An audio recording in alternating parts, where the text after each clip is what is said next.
Hello John, welcome back. Today in this tutorial we are going to be talking about the aside tag in HTML. So the first thing we are going to be doing is we are going to actually see what is the aside tag and how do you use them. So let's dive in. The first part of it is we need to create a new folder. So I will definitely over here and create a new folder, and maybe I should just name it aside tag.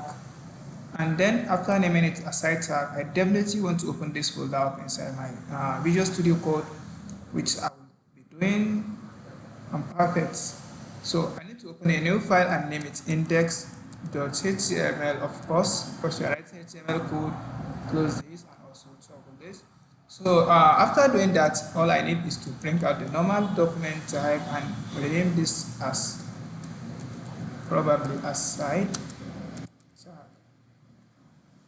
So now let's say inside our web pages, we definitely have the divs, we have the header, we have the section tag, and maybe we want to just separate one code. Let me say one piece of code where we want to just separate it from the remaining one, as from the name aside. So we definitely want to put that one aside, or make sure you give it some little bit of barrier between the remaining ones, because maybe the code inside the aside tag is going to be different from the remaining ones.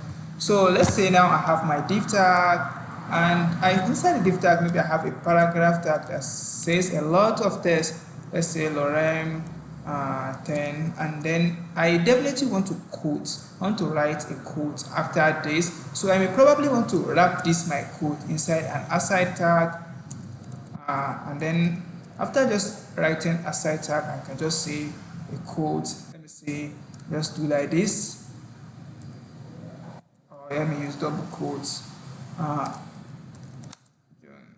Do it.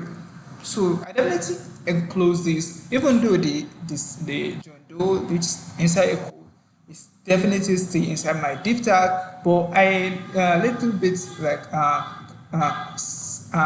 let me say add it into a different tag, as like I give it a barrier from the remaining content of the div, which is exactly what the aside tag does. And to be more precise, you don't definitely need to use this when you're writing a complex HTML page, but if the need comes, if you need to do something like this, the aside tag is always there for you. And if you like this video, kindly subscribe and see you in the next one.